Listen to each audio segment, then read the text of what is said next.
함께하며 여러분의 내일을 응원합니다. 성공예감 이대호입니다.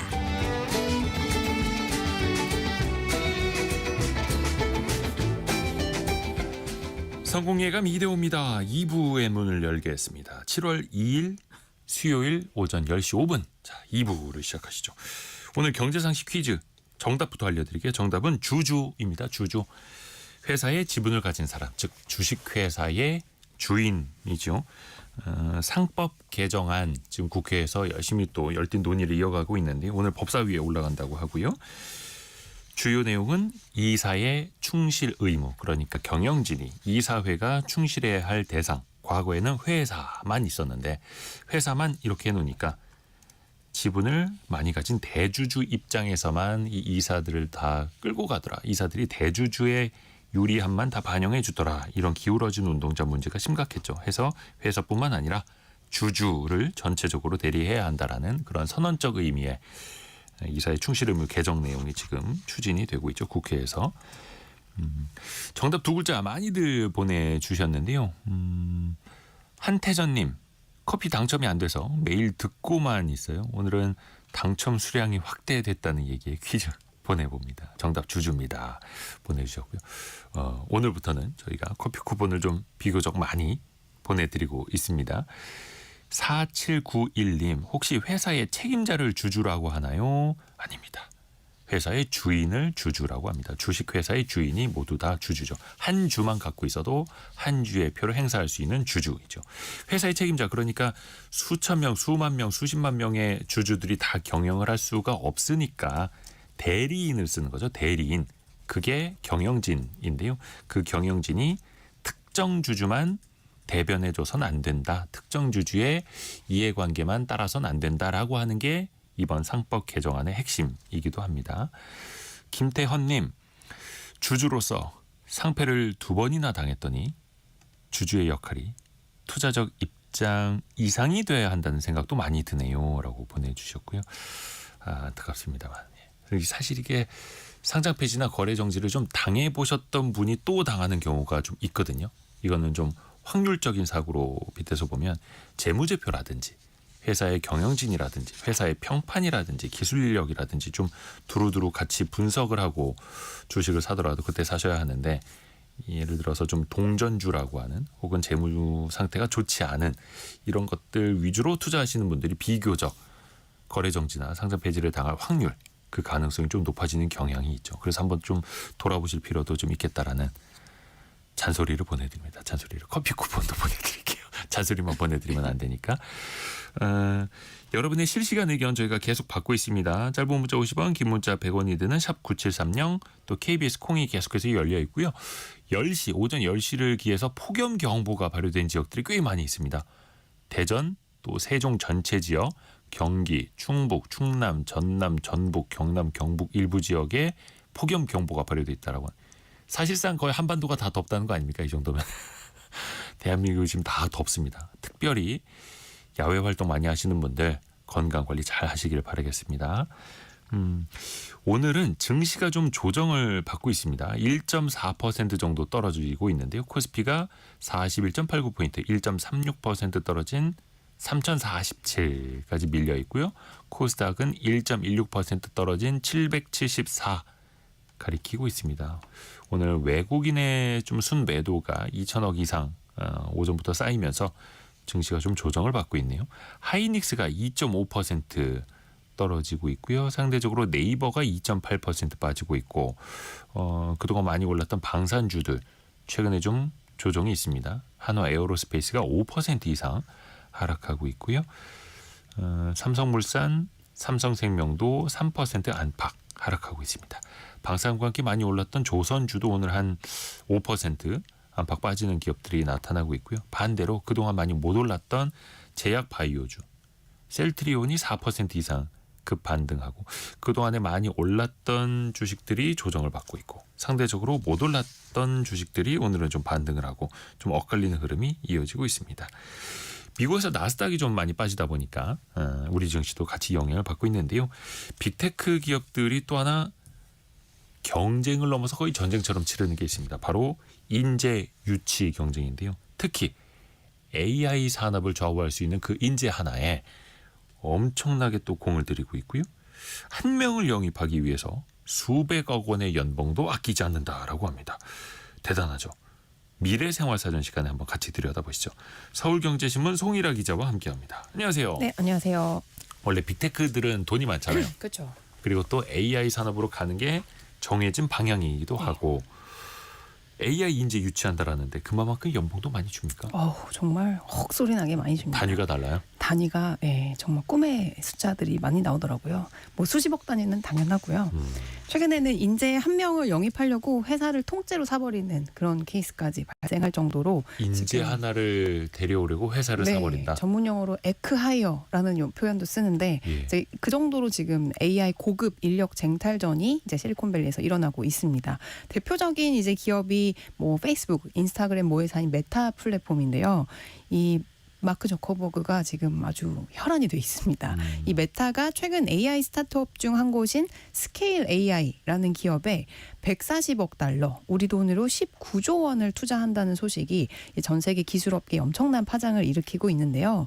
실제 투자 규모는 이보다 더 클 거라는 얘기도 있어요. 근데 아무튼 이 19조 원이라는 돈이 메타가 지금까지 외부 스타트업에 투자한 사례 중에서는 역대 최대 규모입니다.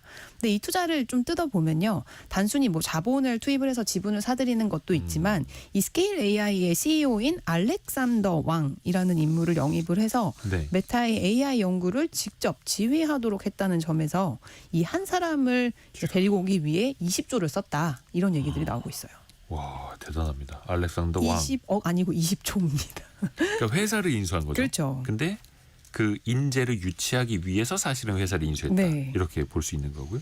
메타 같은 경우가 이제 예전에 회사 이름으로는 페이스북, 네. 뭐 인스타그램 이런 거 하는 회사가 메타인데 어떻게 보면 AI 발전에 나름 진심이고 돈도 많이 쓰고 있고 또 앞서가는 기업이기도 하잖아요. 맞아요. 근데 마치 후발주자가 쫓아가는 것처럼 공격적으로 투자를 한다는 거예요. 그렇습니다. 이제 메타는 사실 라마라는 이 대규모 언어 모델을 일찌감치 공개를 했었어요. 네. 특히 이건 오픈 소스로 공개, 즉 개방형 모델로 내놓고 업계의 주도권을 잃지 않으려는 그런 노력들을 많이 보여줬었거든요. 그러니까 네. 우리의 AI 기술을 다 써도 된다. 가져가서 써라. 오픈 소스로 하고 그거를 이용해서 또 추가하고 해가지고 그 개발자들 사이에서는 메타의 이런 어떤 개방형 방식이 오픈 AI의 폐쇄형 방식보다 더 좋다. 이런 의견들도 있었거든요. 생태계를 만들겠다는 거죠. 그렇죠. 근데 하지만 업계에서 이제 갈수록 이 라마가 다른 회사들의 모델보다 성능이 떨어진다라는 비판이 있었거든요. 그리고 올해 4월 출시한 라마 4가 정말 내부적으로 엄청난 실망감도 있었고 외부 개발자들 사이에서도 좀 혹평이 이어지면서 이래선 안 되겠다. 어떤 좀 이거를 구조적으로 좀 바꿔야겠다라는 판단을 했던 것 같아요. 그래서 차세대 모델인 어떤 베헤모스라는 이 모델도 출시를 연기를 한 지금 상태거든요. 그래서 AI 사업 전반에 걸쳐서 좀 재정비가 시급하다는 판단에 이 저커버그 CEO가 아무래도 이런 과감한 결정을 내리지 않았나 이런 분석이 나오고 있어요. 진짜 돈 많이 투입하면서 AI를 개발하고 있는데 시장의 네. 반응은 좋지 못하다. 그러면은 좋게 말하면 마크 저커버그가 과감한 결정을 하는 거고 나쁘게 보면 막 조바심 내고 있다. 이렇게 볼 수도 있는 사실 거예요. 후자 쪽이 더 가까운게 느껴지긴 하는데 어쨌든 실리콘밸리에서는 이 저커버그가 다시 페이스북 초창기처럼 창업자 모드로 돌아갔다. 네. 이런 얘기들이 나오고 있어요. 그러니까 뭐 책상도 다 재배치하고 이런 알렉산더 왕 같은 인재 채용을 한 명 한 명 다 자기가 직접 뽑고 있고 이제 직원들의 그 왓츠앱 채팅방에도 직접 들어가가지고 막 진두지휘를 하고 다들 불러서 이 본인의 자택에서 만찬까지 이제 하면서 이 AI에 관련된 모든 디테일에 직접 손을 대고 있다고 합니다. 아하. 이 저커버그는 스케일 AI 이 회사의 지분 49%를 확보하는 방식으로 네. 알렉산더 왕 CEO를 영입을 해서 이 메타의 초지능 연구소라는 이 새롭게 출범한 조직을 맡겼거든요. 이제 왕 CEO는 스케일 AI CEO는 사임을 하고 이 메타의 초지능팀 리더로서 저커버그에게 직접 보고를 할 예정입니다. 그리고 실제로 엊그제에 현지 시간으로 6월 30일 이 마크 저커버그가 내부 메모를 통해서 이 메타의 초지능 연구소 출범을 이제 공식적으로 직원들에게 알렸는데요. 이 메타의 새로운 조직인 이 초지능 연구소는 기본의 이제 AI 연구팀과 이제 메타의 라마 모델 개발팀 또 AI 제품팀까지 다 총괄하는 이제 정말 그 범 조직이에요. 그래서 알렉산더 왕을 최고 책임자로 일단 앉혔고, 또 넷 프리드먼이라고 깃허브라는 이제 또 이제 조직이 있거든요. 네. 그 회사의 전 CEO가 AI 제품 개발을 맡기로 했습니다. 이렇게 얘기를 하면서 이제 저커버그 CEO가 AI 발전 속도가 계속 빨라지면서 초지능, 그러니까 AGI라고 하죠. 초지능 개발이 현실로 다가오고 있다. 인류의 새로운 시대의 시작이 될 거며 메타는 이 길을 선도하기 위해 필요한 모든 걸 할 거다라고 이제 강조를 했습니다. 실제로 이 저커버그의 목표가 단순한 뭐 AI 기술 향상은 아니고 네. 메타의 AI 챗봇에서부터 이제 레이뱅크 AI 안경 있잖아요. 스마트 안경. 네, 스마트 안경. 그다음에 소셜미디어 전반에 이 초지능을 심겠다는 건데요. 이를 위해서 700억 달러 이상을 초지능 연구소에 투입한다는 계획입니다. 이게 우리 돈으로 약 95조에 달하는 금액이에요. 근데 회사 하나가 95조. 우리나라가 전반적으로 AI 데이터 센터에 100조 원 투자하겠다라는 게 대통령 공약이었는데 회사 하나가 그렇죠. 90몇 조 원을 95조 원을 이제 이 초지능 연구소에 그러니까 이제 95조 원은 당연히 인재 영입 비용도 많이 와. 들겠죠. 뭐 대부분은 기술 개발에 투자를 하지만 이제 우수 인재 확보에도 상당한 수준의 자금이 쓸 것으로 지금 전망이 되고 있고요. 이 초지능 연구소는 50명 정도 이제 최정예 부대로 구성을 하겠다라는 내부 방침이 있는데 아직까지 50명이 다 채워지진 않았고 일단은 그 팀을 이끌 좀 리더십 정도 한 몇몇 계속 이 영입을 하고 있는 상황이에요. 어떻게 보면 그 천재 하나가 기업을 이끌어가고 천재 하나가 세상을 바꾼다고 맞아요. 하는데 그걸 위해서 이 초지능 연구소 또 거기에다가 AI 인재 진짜 최우수한 사람을 꽂아 놓은 거네요. 네. 근데 아까 그 이야기한 게 알렉산더 왕이라는 사람인데 이 사람을 영입하기 위해서 거의 20조 원 들여서 그 그렇죠. 회사를 사버렸다는 거잖아요. 네. 일단 이름이 좋습니다. 네, 왕이죠. 알렉산더 알렉산더. 대왕 아니고 그렇죠. 마케도니아 알렉산더 대왕 아니고 알렉산더 왕. 그렇죠. 어떤 사람이에요? 이름도 좋고 성도 좋아요. 그렇죠. 알렉산더 왕 나이가 몇 살인지 혹시 몇 살입니까? 들어보셨나요? 28살입니다. 28밖에 안 됐어요. 네, 20대예요. 근데 벌써 회사 설립한 지 10년이 된 이제 정말로 영천재라고 할 수 있죠. 그럼 18살에 회사를 만들었다는 네, 거예요? 맞습니다. 왕 CEO가 중국이에요. 중국에서 미국으로 이민을 온 부모님이 다 물리학자시고 중국계 미국인. 네, 이제 물리학자 집안에서 태어난 이과 영재 출신인데요. 음. 어릴 때부터 정말 천재적인 코딩으로 유명했대요. 네. 그래서 고등학교 재학 시절에 이미 채용 제의를 받기도 했고 이 MIT 공대에 입학을 했지만 중퇴를 하고 19살에 샌프란시스코에서 스케일 AI를 창업을 했습니다. 야, 그러니까 19살부터 천재들은 CEO. 꽤 MIT 공대도 중대를 하더라고요. 중퇴를 하죠. 뭐 스탠포드든 MIT는 네. 다 중퇴를 하더라고요. 왜냐면 막 투자를 받는데 사실 돈 들여서 대학은 내 돈 내고 가는 거고 야, 투자를 받아서 프로야구 진출하는 이제 천재형 선수들이 그렇죠. 대학교 안 가고 바로 맞아요. 프로 가듯이. 이 창업과 관련한 재미있는 일화가 하나 있는데 네. MIT 재학 시절에 기숙사에서 이제 거주를 했었는데 이 왕 CEO가 당시 룸메이트가 자기 음식을 훔쳐 먹는 것 같은 그런 이제 의심을 했대요. 왜냐면 네. 공용으로 쓰니까 냉장고를. 그래서 냉장고에 카메라를 설치를 한 다음에 이제 알림 프로그램을 만들었는데 예. 이게 자동화에 굉장히 어려움을 겪었대요. 네. 그래서 이 알림 프로그램을 만들 때 이제 기계를 이제 자동화하려면 그 세부적인 어떤 라벨 작업을 해야 되는데 기계한테 이건 뭐야, 이건 사과야, 이거는 바나나 이렇게 알려주는 그 세부 라벨 작업에 되게 어려움을 겪고 그게 정말 중요하다라는 걸 느낀 상황에서 이 기본적인 아이디어를 창안을 했다고 하고요. 내 친구가 냉장고에 있는 바나나를 훔쳐가는지 사과를 훔쳐가는지를 판단해 봐야 되는데. 그렇죠. 근데 그걸 알림을 주려면 기계한테 이거는 사과고 이거는 바나나고 이거를 계속 사진을 보여주면서 알려줘야 되는데 그게 우리는 생각보다 그게 간단하고 직관적으로 판단할 수 있지만 기계는 그렇지 못하잖아요. 그래서 그 작업을 라벨링이라고 하거든요. 그래서 이 인공지능 프로젝트를 하면서도 이 라벨링의 중요성을 느껴서 이제 이런 것들을 좀 연구하는 이제 기업을 창업을 해야겠다라고 해가지고 학부를 중퇴를 하고 이제 스케일 AI를 설립을 한 거죠. 그게 몇 살 때예요? 그게 이제 19살 때 스케일 AI를 설립을 했고 이후에 22살 때 22살 때가 2019년이었거든요. 2019년에 이 스케일 AI 기업 가치가 유니콘 10억 달러에 이뤘어요. 우리나라 돈으로 한 1조 3천억 가치. 그렇죠. 22살에. 그래서 세계 최연소 억만장자의 이름을 올리기도 했던 인물입니다. 근데 그 알렉산더 왕 검색하면은 아마 패션 디자이너가 맞아요. 아직까지 많이 나올 거예요. 그렇죠. 그 패션 디자이너 알렉산더 왕이 아니라 중국계 미국인 AI 개발자 네. 알렉산더 왕이라는 거고, 그래서 이 친구가 만든 게 스케일 AI라는 회사이고, 어떤 일을 하는 회사인지 회사로서는 네. 그걸 좀 알려주세요. 그러니까 이게 좀 전에 말씀드렸던 이 데이터 라벨링에 대한 간단한 이해가 좀 필요한데 네. 이제 인공지능은 이제 사람한테 있는 눈이나 귀 같은 그 감각기관이 없잖아요. 그래서 우리는 사과를 보면 이게 바로 사과라는 걸 어린아이들로 또 아는데 직관적으로. 근데 기계한테는 이거는 사과야, 이거는 강아지야 이런 식으로 기계가 스스로 학습할 수 있도록 그 정보의 라벨을 붙여주는 작업을 데이터 라벨링이라고 해요. 그러니까 사과 사진 수천 장을 사과라는 라벨을 붙여서 알려주면 AI가 나중에는 사과 사진을 보면 저절로 이거는 사과다라고 인지를 할 수 있는 거죠. 그러니까 한마디로 기계한테 사전을 만들어주는 작업이라고 보면 되는데요. 스케일 AI는 이 데이터 라벨링 기술에 주력하는 스타트업입니다. 단순히 주어진 데이터를 분류하는 것에 그치지 않고요. 모델이 만약에 틀리게 예측을 했으면 그 틀리게 예측한 사례까지 선별을 해서 그 데이터를 다시 정제하고 이제 재보강하는 기술까지 가지고 있어서 데이터의 품질을 올리는 거네요. 맞아요. 그래서 사람의 개입이 없어도 데이터 학습을 시스템 자체가 강화할 수 있게 해주는 작업입니다. 이 작업이 워낙 방대하다 보니 아마 스케일이라는 단어가 붙었을 것 같아요. 네. 그래서 평균 임금이 낮은 아프리카나 동남아시아 또 라틴 아메리카 같은 곳에서 수십만 명의 인력에게 이 데이터 라벨링 작업을 아웃소싱을 해가지고 네네네. 또 약간 이슈가 있기도 했거든요. 임금이 낮은 데에서 이런 거를 이제 하는 거를 이제 조금 단순 비판하는. 반복 노동처럼. 네네네. 근데 어쨌든 요게 AI 기계를 학습시키는데 굉장히 중요한 역할을 하기 때문에 수많은 고객사를 두고 있습니다. 고객사가 어디입니까?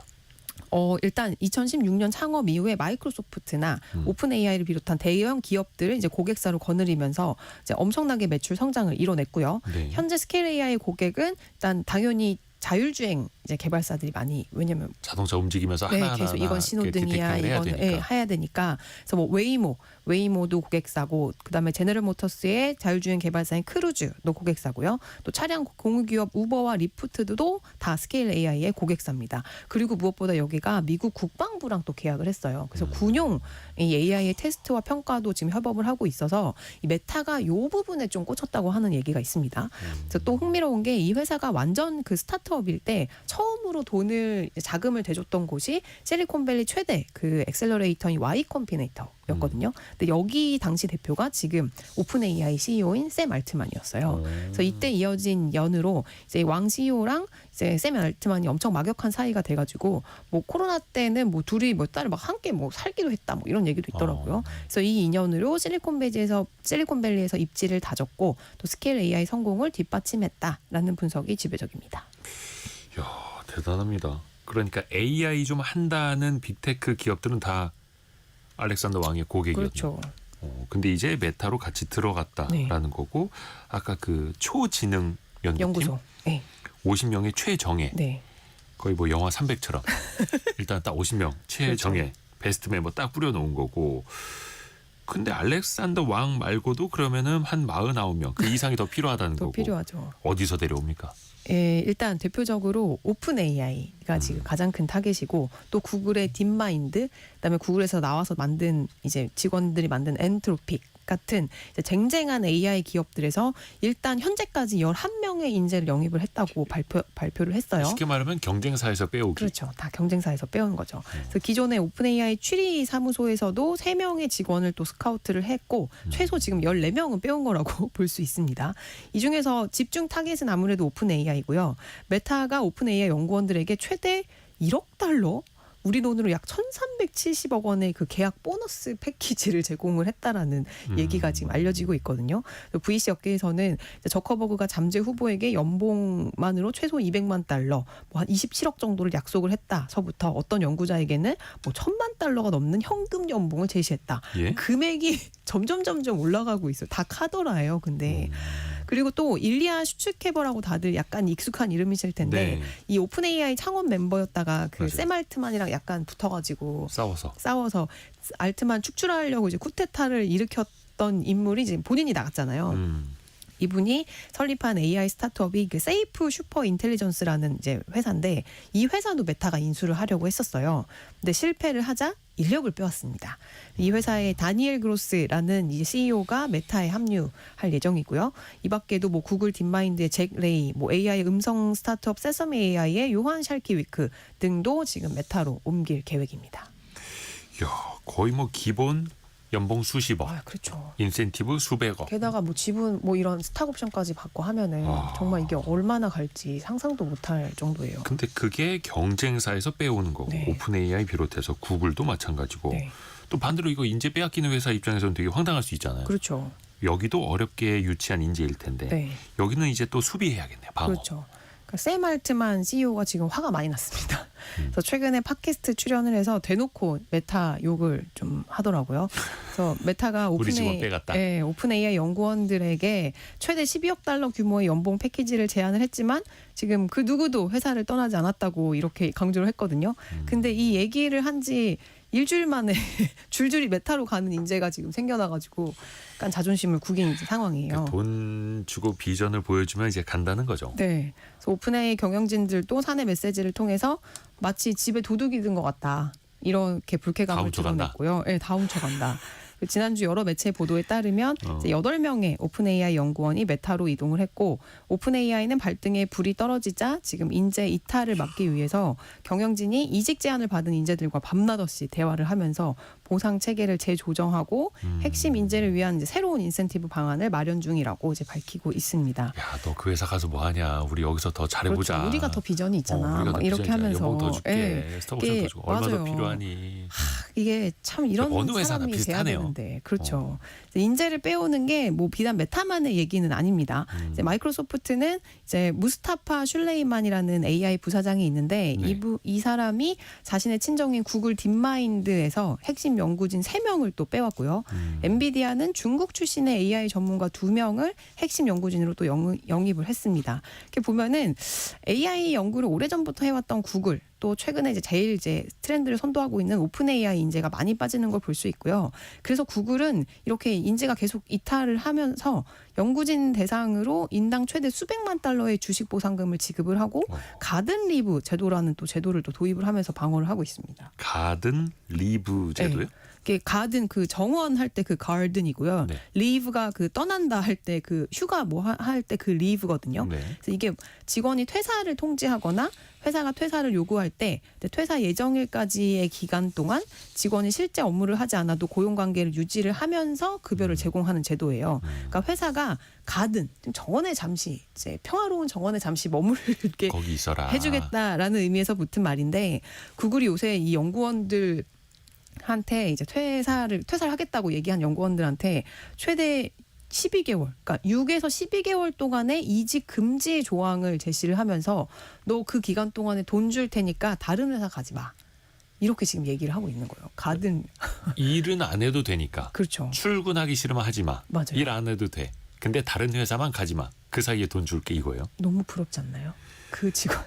아니 이게 원래 CEO들이나 네. 이렇게 퇴직하고 나서 한 고문으로 1, 2년 이렇게 모시는 경우는 그렇죠. 있지만 인재에게 일 안 해도 되니까 돈만 줄게 경쟁사 가지 마. 이게 이렇게까지 할 정도예요. 확실히 AI 트렌드 이 어떤 성장 속도가 굉장히 빠르기 때문에 이 지금 내가 가지고 있는 이 어떤 고급 그 기술을 바로 가서 써먹을 수 있는 거잖아요. 근데 그게 또 시간이 지나면 계속 이 업데이트가 되는 거니까 이제 와. 핵심 인력에 이렇게 수백억 원의 보상을 제시를 하는 거예요. 그러니까 그 친구가 경쟁사 가서 6개월, 12개월만 일해도 격차가 더 벌어지니 그렇죠. 야, 시간 전쟁이네 어떻게 보면. 근데 이게 또 달리 말하면 그만큼 AI 전문 인재가 턱없이 부족하다는 얘기이기도 하잖아요. 이제 거대 언어 모델을 능숙하게 다루면서도 이제 기초 모델을 설계를 했고 또 개발을 해본 경험을 이제 가지고 있는 인력이 전 세계적으로도 지금 1,000명 미만이다. 이런 얘기가 나올 정도로 공급이 수요를 못 따라가고 있는 상태예요. 1090님이 AI를 통해서 나도 아이디어 많이 제공하는데 돈 안 주나요? 이게 프로야구로 따지면은 이제 관중들 네. 많아지는 거죠. 전 세계 시청자들은 많아지는데 그럴수록 어떻게 보면 그 선수들에게는 또 천문학적인 돈이 또 쓰여지고 그렇죠. 이런 느낌이기도 하네요. 또 그게 또 경쟁이고. 근데 우리가 중심에 놓고 이야기하는 게 이제 현재 메타 이야기였는데 네. 천문학적인 돈을 쏟아부으면서 인재를 유치하고 있다. 네. 그럼 그만큼 사람들을 많이 모으고 있는 걸까요, 혹시? 아니 그렇지는 않은 것 같아요. 그러니까 그래요? 이게 사실 이제 개발자들 얘기를 들어보면 오픈 AI나 엔트로픽, 딥마인드 등에는 이미 뭐 연봉 수십억 달러를 받고 다니는 사람들도 많고, 그다음에 무제한 컴퓨팅 다 제공을 받고 있고, 이제 기업들의 주식도 받고 있고, 이제 보수를 면밀히 비교를 하면은 평균치는 거의 비슷한 수준이래요. 근데 이제 메타는 뭐 지분 보상 같은 이제 경제적인 인센티브를 더 주겠다 하면서 이제 사람을 다 빼가는 건데, 이분들은 돈이나 지분보다는 연구소의 어떤 진짜 분위기나 그 어떤 팀의 분위기, 또 어떤 비전, 이런 거를 더 중요하게 여기는 사람들도 분명히 있기 때문에 실제 이 마크 저커버그가 어떤 의도한 것만큼의 인력이 메타로 들어가고 있지는 않다는 얘기가 많이 나오고 있어요. 특히 메타가 연초에 인력을 많이 감원을 했거든요. 네. 전사 인력의 5% 정도인 3,600명을 감원을 하면서 뭐 많이 잘랐어요. 그 내부에서도 이제 성과주의로 저성과자는 빨리 정리를 하겠다라는 이 저커버그 메모가 회자가 되면서 이제 AI 인재들이 좀 불신을 하기 시작을 했고, 그다음에 메타가 쏟아붓는 이 수십억 달러 연봉과 지분 인센이 과연 AI 승리로 이어질까? 그러니까 약간 빨리빨리, 그러니까 조바심을 내면서 내가 처음에 돈 이만큼 주지만 성과 못 내면 바로 아웃. 그러니까 이런 어떤 회사의 분위기가 이제 AI 인재들을 거기 가도 될까? 위축되게 하지 않을까? 약간 그런 얘기들이 있어요. 그래서 뭐 오픈AI 그 샘 알트만은 뭐라고 했냐면, 연봉이 아닌 미션 중심의 문화가 회사를 지탱한다. AI는 단순히 따라잡는다고 되는 게 아니고 진짜 혁신이 필요한데 메타가 따라올 수는 있어도 앞서 나가긴 어려울 거다. 이렇게 일단은 얘기는 했어요. 근데 뭐 모르죠. 어떻게 보면은 단순히 연봉보다는 성취감이 더 클 수 있다라는 그렇죠. 거고, 이게 뭐 한계 효용 법칙이라는 것도 있지 않습니까? 연봉 1억 받다가 3억 받으면 3배로 느껴지는데, 그렇죠. 한 50억 받는 인재한테 60억 줄 테니까 와 그러면 그렇죠. 약간 좀 갸우뚱할 수도 있는 그리고 거고. 사실 그렇게 돈을 많으신 분들은 많으신 분들, 예, 그 연봉 많이 사람들은 받으시는 분들, 예. 그 팀이 중요해요. 그러니까 사람이 중요하기 때문에 우리도 회사 다니면서 누구랑 일하냐가 그렇죠. 굉장히 나의 삶에 지대한 영향을 미치잖아요. 송일아 그리고- 기자가 고민하는 것처럼. 네, 그리고 경험상 천재들만 모아놓잖아요. 그러면 또 산으로 갈 때가 그렇죠. 잘 안 많습니다. 굴러가죠. 네. 그래서 그 구성도 되게 중요하고. 그런데 지금까지 이야기를 쭉 통해서 들었던 이름들이 거의 다 남자 아닙니까? 맞아요. 혹시 여성 개발자는 없어요? 정말 비중이 극히 낮은 게, 특히 탑티어에는 정말 여성 개발자 이름을 많이 들어볼 수가 없는 게 현실입니다. 그러니까 아무래도 뭐 이 구조적으로 수학, 과학, 기술 쪽 이 분야 스템이라고 하죠. 이 분야 전공에 여학생 비중이 애초부터 남자보다 좀 더 낮아요. 왜 우리 그러니 수학 머리는 남자애들 더 좋다 막 이런 얘기도 엄마들 사이에서는 막 하는 어떤 우스갯소리로 있는데, 실제로 이 분야를 전공하는 비중이 남성이 더 높은 데다가 실리콘밸리 중심으로 퍼진 이 IT 의 문화가 좀 남성이 메인이다 보니 여성들이 진입 장벽을 느끼는 경우가 많습니다. 미국 그것도 실리콘밸리에서도. 그렇죠. 또 일각에서는 이 기술 포지션에서의 여성은 실력이 아닌 외모로 평가된다라는 그런 편견까지도 있는 상황이에요. 이게 우리나라가 아니라 미국 얘기예요. 맞아요. 그것도 IT 핵심인 실리콘밸리 얘기. 그렇죠. 또 알고리즘 테스트나 이제 논문 이 퍼블리시, 이 출간 발간 중심의 채용 구조가 아무래도 개인적인 네트워크나 좀 대학 라인에 기대는 경우가 많다 보니까 그 안에서 이제 남성들이 이미 주류를 형성하고 있어서 여성이 비주류가 되기가 쉬운 상황이라고 합니다.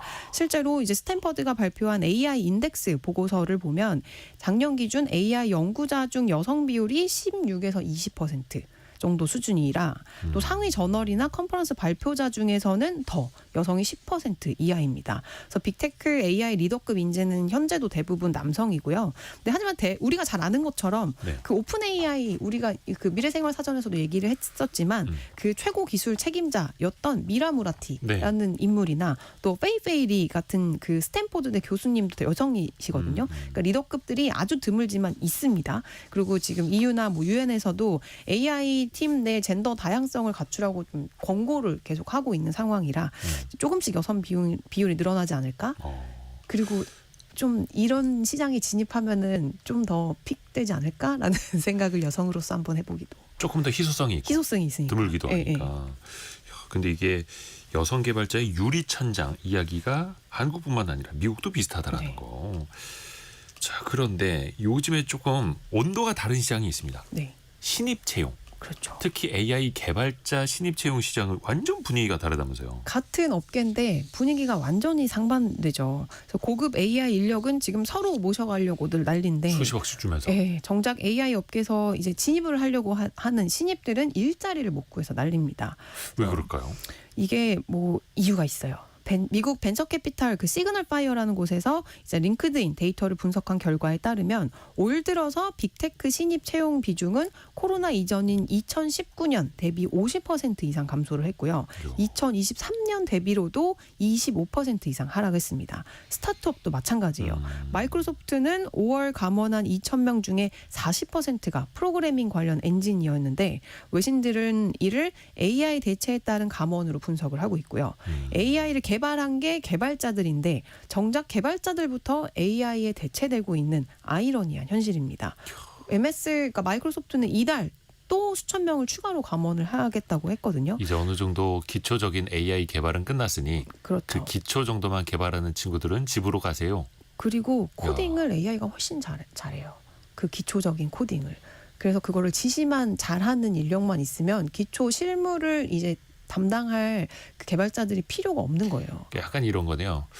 이제 몇 년 안 남은 것 같은데 휴머노이드 로봇을 다 만들어 놨더니 네. 휴머노이드 로봇이 옆으로 와갖고 비키세요. 제가 조립할게요. 그렇죠. 다른 로봇은 제가 만들게요. 이러는 거랑 똑같은 거네요. 맞아요. 이게 뭐 한국은 아무래도 미국보다 해고 요건이 좀 더 엄격하고 이제 노동시장이 좀 경직돼 있잖아요. 그 네. 규제가 많아서 아직까지 이 빅테크처럼 대규모 해고는 일어나지 않고 있지만 시차가 있을 뿐 국내 기업도 피해갈 수 없다는 게 업계의 시각입니다. 이제 한국은행과 IMF 역시 올해 2월 보고서에서 장기적으로 국내 근로자의 27%가 AI로 인해서 임금 하락과 일자리 상실을 경험할 것으로 전망을 했고요. 제 주변에 스타트업 운영하시는 분들 얘기로도 요즘에는 굳이 신입 개발자를 뽑을 필요가 이제 점점 사라지고 있다. 이런 얘기들을 하고 있더라고요. 아, 무섭습니다. 네, 무섭습니다. 근데 그게 불과 몇 년 전까지만 하더라도 코로나 때는 네, 개발자 못 구해서 난리였고 그렇죠. 그 개발자들의 몸값이 천정부지로 치솟았고 기본 뭐 억대부터 시작한다 이랬었는데 네네. 분위기가 완전 달라졌네요. 맞아요. 이게 또 인공지능 때문 혹은 덕분이고. 그렇죠. 야, 이게 입 코딩이라는 게 있어요. 입 코딩은 뭐예요? 이게 약간 업계에 그냥 약간 속된 말인데 사람이 입으로만 지시하고 코딩은 AI가 다 해준다라고 해가지고 나온 말이에요. 그래서 코딩 시험에 나오는 이제 알고리즘을 사람보다 AI가 훨씬 더 잘 짜는 게 이제 기정사실됐고 심지어 AI가 불평분만도 안 하잖아요. 그리고 24시간 동안 일을 하고 밥 안 줘도 되고 돈 안 줘도 되고. 그렇죠. 예. 그래서 뭐 이 스타트업 하시는 분들은 AI 그 모델만 여러 개 이제 깔아놓고. 구독해서 뭐 220달러짜리 써도 되잖아. 220달러가 사람 인건비보다는 싸니까 월. 그래서 그거 쓰면서 이제 코딩을 계속 시킨다고 하더라고요. 그래서 사티아 나델라 마이크로소프트 CEO는 AI가 사람 대신에 코드를 작성하고 있고 현재 우리 저장소에 있는 코드 20-30%도 아마 AI에 의해 작성된 걸 거다 이렇게 발언을 했습니다. 또 엔트로픽 CEO인 다리오 아모데이도 최근 향후 5년간 AI가 모든 신입 사무직 일자리의 절반 정도를 없앨 거다. 그리고 실업률을 최대 20%까지 급하게 올릴 수 있다고 경고하기도 했습니다. 다른 실리콘밸리 기업들도 뭐 인재를 채용하겠다 하면 왜 AI가 이 일을 할 수 없지?부터 설명을 하라고 하더라고요. 그래서 완전히 반대가 된 거네요. 네. AI로 어떻게 일을 효율적으로 할 것인가가 네. 아니라 AI가 이걸 왜 못해? 네. 당연히 해야지 이런 네. 거예요. 인식 자체가. 저도 얼마 전에 그 코딩을 해주는 AI 한번 써봤는데 네. 저는 완전 일자 무식이거든요. 네. 그냥 까만 바탕에 하얀 글자 그냥 알파벳으로밖에 안 보이고 막 이런데 뭐 게임 단순한 게임 만들어줘 하면 바로 뚝딱 만들어주더라고요. 너무 신기합니다. 그러니까 신입이 AI 시장에 이제 신규 진입하기도 어려워졌고 네. 그런데 완전히 그 하이엔드급 최고의 인재들은 여기저기에서 유치 전쟁이고 중간 관리자급은 어떻습니까? 그러면 그 중간에 있는 사람들. 아, 이게 일단 사무직에서는 중간 관리자들도 지금 위험합니다. 이 4월에 2만 명 이상을 감원했던 인텔의 목표 중에 하나가 중간 관리자를 줄여서 조직의 수평 체계를 이제 만들겠다는 거였어요. 네. 그래서 당시 인텔 CEO가 조직의 복잡성을 제거하고 엔지니어에게 더 많은 권한을 주기 위해서 관리 계층을 줄이고 있다라고 발언을 했고 최근에는 앤디 제시 아마존 CEO가 향후 몇 년간 AI로 인한 효율성 향상이 전체 사무직 인력을 줄이는 결과로 이어질 거다. 이렇게 좀 세게 발언을 했습니다. 그래서 AI 경험이 쌓일수록 더 똑똑하고 유용해질 것이라면서 AI를 도움을 청할 수 있는 동료로 여기자. 이렇게 아예 그냥 받아들이는 이제 그런 뉘앙스를 보이기도 했어요. 이 앤디 제시가 지난주에는 관료주의 제거, 뭐 수평적 조직 구조 뭐 이런 걸 강조를 하면서 중간 관리자 축소에 나서겠다고 했거든요. 네. 실제로 아마존이 2023년 두 차례에 걸쳐서 2만 7천 명 정도 감원을 했고 작년에 아마존 웹서비스 부분에서도 수백 명을 해고를 하면서 이제 중간 관리자 사무직에서의 중간 관리자 계층도 이제 점점 더 좀 줄어드는 분위기예요. 어떻게 해요? 신입으로 들어가기도 힘들고 중간 관리자도 줄어들고 있고 이게 누가 살아남는 겁니까? 너무 이게 뭐 아무래도 산업의 지금 대전환기니까 좀 더 혼란스러운 것도 분명히 있을 텐데 분명한 건 AI를 잘 다룰 줄 아는 사람과 그렇지 못한 사람들의 격차가 점점 더 벌어질 거라는 거예요. 빠른 속도로. 그래서 PwC 보고서를 보면 전문 AI 기술을 보유한 인력이 시장 평균보다 최대 25%가량 더 높은 프리미엄을 누리면서 몸값이 치솟는 반면에 AI로 대체 가능한 정형화된 인지 능력을 가진 노동자의 가치가 급격히 하락하고 있다고 했거든요. 그래서 근데 이번 변화가 이제 과거의 산업혁명과 다른 점은 다들 아시겠지만 고학력, 고소득, 화이트 칼라 전문직의 일자리를 대거 이제 대체를 하고 있다는 점이잖아요. 이게 고등교육이 경제적 안정을 보장을 해주던 기존의 사회적 계약이 근본부터 흔들릴 수 있다는 뜻이기도 한데요. 그래서 중산층의 광범위한 불안을 야기할 수 있다. 이런 지적이 나오고 있어요. 근데 물론 이게 너무 좀 비관적으로만 생각할 것도 아닌데 네. AI가 모든 일자리를 다 소멸시키는 것만은 아닙니다. 과거에 없던 직업도 지금 뭐 등장을 하고 있잖아요. 뭐 프롬프트 엔지니어나 뭐 AI의 윤리적 문제를 다루는 AI 윤리학자, 또 AI 모델을 특정 산업에 맞게 미세 조정하고 훈련시키는 AI 트레이너 같은 이제 직업이 대표적인데 이게 다 AI를 잘 알아야 되는 거겠죠. 그렇죠. 그러니까 세계 이제 경제 포럼은 2030년까지 AI로 인해서 8,300만 개의 일자리가 사라지는 동시에 6,900만 개의 일자리가 창출될 것으로 전망을 하면서 이 전환기의 고통을 넘어서면 장기적으로는 일자리가 순증할 수도 있다. 이렇게 일단 좀 희망적인 전망을 일단은 내놓고는 있습니다.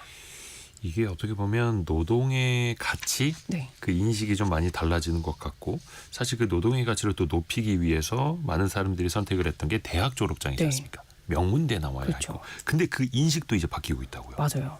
이게 팔란티어 다들 잘 아시죠? 주식하시는 분들 아실 텐데 이 팔란티어라는 이제 방산 AI 기업을 이제 주로 하는 이제 회사가 있는데 이 회사에 올해 4월에 너네 괜히 대학 다니느라고 돈 낭비 시간 낭비하지 말고 팔란티어 학위를 취득하는 게 어때? 라고 하면서 인턴 채용 공고를 냈어요. 그러니까 명문대 가는 것보다 네. 우리 회사 취업했다라는 게 그게 학위다. 그렇죠. 아. 이 인턴십이 뭐 실력주의 펠로우십이라는 이제 슬로건을 내걸고 대학에 입학하지 않은 고졸 학생을 대상으로 이제 뽑은 건데요. 4개월 동안 인턴으로 월 $5,400, 우리 돈으로 한 760만 원 정도를 받으면서 일을 한 다음에 정규직 면접과 취업의 기회가 주어집니다. 이 팔란티어가 아무래도 방대한 그 데이터를 AI로 분석을 해서 솔루션을 제공하는 기업이다 보니 네. 이게 뭐 우크라이나 전쟁에서 지형, 날씨, 무기 같은 데이터를 분석하고 여기에 맞는 전략을 수립해서 주목을 받기도 한 기업이잖아요. 그래서 우리나라 분들에게 뭐 대표적인 성장주로 잘 알려져 있는데 이 팔란티어 직원들이 방대한 데이터를 분석하고 이거를 실전을 경험을 하는 게 대학을 학위 따는 것보다 더 낫다라는 거죠. 아하. 그래서 차라리 어린애들을 들어 이제 뽑아서 이제 키우겠다라는 지금 그런 어떤 대학의 변화, 교육의 변화까지 지금 일어나고 있는 상황이에요. 프로야구랑 비슷하네요. 그렇죠. 진짜 능력 있는 그 고등학생들을 바로 대학 가지 말고 네. 프로로 와라. 네. 그게 네가 더 빨리 성공하는 길이다. 이렇게 그렇죠. 하는 거랑 비슷하고 팔란티어가 예전에 뭐 대학 학위 이런 걸 또 많이 비판을 했다면서요. 맞아요. 그래서 팔란티어는 예전부터도 이제 많은 미국 대학의 이제 불투명한 그 어떤 입학 기준이 능력주의와 우수성을 대체했고 뭐 특히 AI 시대의 기존 교육의 체계는 끝났다. 사실 숙제도 다 AI로 해가지고 내고 있고 그렇죠 이제. 사실 학생들도 이제 교수보다 AI를 더 믿는 그런 지금 상황이 현장에서 일어나고 있는데 차라리 와가지고 AI 최전선에서 이렇게 실무를 경험해라라는 게 훨씬 더 낫지 않을까라는 판단을 하고 있다고 합니다. 야, 그러니까 어떻게 보면은 이 노동의 가치, 교육의 가치도 뿌리째 지금 흔들리고 네. 있는 거고 그러면 무조건 능력 중심으로 보겠다 이런 거예요. 뭐 그렇긴 한데 뭐 단순히 그냥 아무나 와라 이건 아니고 이제 그 미국 대학 시험인 SAT 이 상위 5% 점수를 요구하긴 합니다. 아, 그래도 공부는 좀 대학교 해야죠. 안 가도 되는데 점수는 그렇죠. 상위 5%. 네, 팔란티어는 지원 대상에 지적 호기심, 분석 능력, 도전 정신이 있는 학생이라고 표기를 했고 특정 학교나 성적보다는 능력 위주로 평가를 하겠다 이렇게 얘기를 했어요. 그래서 실력주의 이 열풍의 가장 큰 이유가 기존 대학의 기술 교육에 대한 불신인데요. 네. 매일 이게 기술이 굉장히 빨리 발전을 하고 산업계도 크게 변하고 있는데 이제 대학에서는 이미 흘러간 이론과 기술 위주로 교육을 한다는 거예요. 또 우수 인재는 높은 임금을 받고 기업에 가기 때문에 이제 미국은 교수들이 많이 기업을 차리기도 하고 하잖아요. 기술 네, 쪽은. 네. 그러니까 이제 남아있는 교수님들에 대한 어떤 불신감 이런 것도 좀 요인이 되지 않을까 싶습니다. 이 마지막 질문 하나 드릴게요. 우리가 고민할 지점이 되게 많아지거든요. 맞아요. 그러면 이 AI 시대에 기업 또 사회는 원하는 인재상이 분명히 있을 건데 어떤 준비를 해야 될까요, 이제? 제가 요새 느끼는 거는 AI 시대에는 정말 일단 많이 알 필요는 없는 것 같아요. 그러니까 AI가 실무적인 걸 많이 해주니까 사람만 할 수 있는 일을 우리가 더 키워야 되잖아요. 그래서 이제 전문가들은 소프트 스킬이 굉장히 중요해진다라는 얘기를 하더라고요. 소프트 스킬. 복잡한 문제 해결 능력이 가장 중요해질 것이다. 이런 분석이 나오고 있거든요. 이게 관련 재미있는 조사도 있었어요. 대한상공회의소에서 국내 100대 기업이 원하는 인재상 순위를 보면 2008년에는 전문성이 2위, 소통 협업 능력이 5위였거든요. 근데 최근에는 소통 협업 능력이 3위로 올라갔고 전문성이 6위까지 밀렸어요. 그러니까 채용 시장에서도 이제 복잡한 문제 해결 이 팀이랑 저 팀이랑 어떻게 AI로 하고 있는데 얘네가 이게 약간 충돌이 됐어. 이거 어떻게 해결할 거야? 이런 거는 이제 사람이 거기에 사람이 가가지고 필요하다. 이제 어떤 조율을 해주는 그 능력에 대한 선호도가 높아지고 있어서 AI가 할 수 없는 인간 고유의 이제 협업, 커뮤니케이션, 창의적 사고 이런 게 더 중요해질 거다. 그래서 저는 좀 희망을 갖고 있습니다. 그래요? 근데 소일도님이 나중에는 기자나 시사 프로그램 진행자도 없어질 것 같아요. 이렇게 보내주셨는데. 슬프네요. 이은태님은 방송 내용이 AI가 거의 신급인 것처럼 느껴지는 건 제 착각일까요? 이렇게 주셨는데 그것도 아니에요. 사람이 만들었다라는 거. 그리고 거짓말 많이 해서 아직은 사람이 필요하다. 사람 필요합니다. 그렇습니다. 우리도 더 열심히 하는 걸로, 네. 더 진정성 있게 하는 걸로, 소통하면서 하는 네. 걸로. 자, 서울경제신문 송일아 기자였습니다. 고맙습니다. 네, 감사합니다. 라디오 정보센터 다녀옵니다. 12.3 비상계엄 사태 관련 내란 외환 사건을 수사하는 조은석 특별검사팀이 오늘 한덕수 전 국무총리와 안덕근 산업통상자원부 장관을 소환 조사합니다. 진성준 민주당 정책위 의장은 부동산 세제 개편은 최후의 수단으로 당장은 검토하지 않겠다고 밝혔습니다. 송원석 국민의힘 비대위원장은 당 혁신위원장에 사선 안철수 의원을 임명했습니다. 정부가 여름 배추 수급 안정을 위해 정부 가용 물량을 늘려 추석 전까지 방출하고 사과, 배의 가용 물량도 확대하기로 했습니다. 태국산 닭고기는 이번 달 말부터, 브라질산 닭고기는 다음 달 중순부터 국내로 들어옵니다. 한국경제인협회가 국내 매출액 500대 기업을 조사한 결과 응답 기업의 78.4%는 올해 하반기 투자 계획이 상반기와 비슷하다고 응답했습니다. 투자 규모를 줄이겠다는 응답은 13.3%, 늘리겠다는 응답은 8.3%였습니다. 지금까지 라디오 정보센터 뉴스 정한나였습니다. 여러분의 궁금증을 애프터 서비스 해드립니다. 유혜진 리포터 안녕하세요. 네, 안녕하세요. 우리 청취자분들의 질문 들어볼까요? 네, 권인숙님, 집값을 밀어 올리는 게 전세 가격 아닌가요? 하셨습니다. 전세 가격이 매매 가격을 밀어 올린다. 이게 사실 그럴 수도 있고 아닐 수도 있는데요. 일단 전세 가격이 너무 많이 올라서 거의 집값이랑 붙어버리면 사람들이 네. 차라리 그냥 집을 사고 말지라고 하는 그 매매 수요가 생길 수도 있겠죠. 그리고 또 그 갭이라고도 하는데 매매가와 전세가가 거의 비슷하면 갭 투자가 더 용이해지다 보니까 네. 매수하는 사람들이 더 늘 수 있고 또 그렇게 될수록 집값이 떨어지지는 않을 것 같다. 일종의 하방 지지선 역할을 해주는 게 있는데요.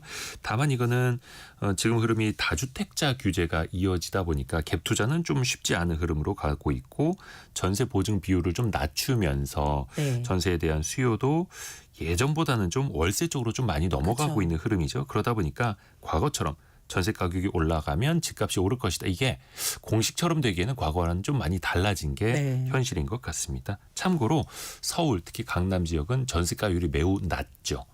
집값이 워낙 비싸다 보니까. 네. 그래서 특히 서울 같은 경우는 전세가율이 집값을 밀어올린다라고 하기에는 예전 같지 않습니다.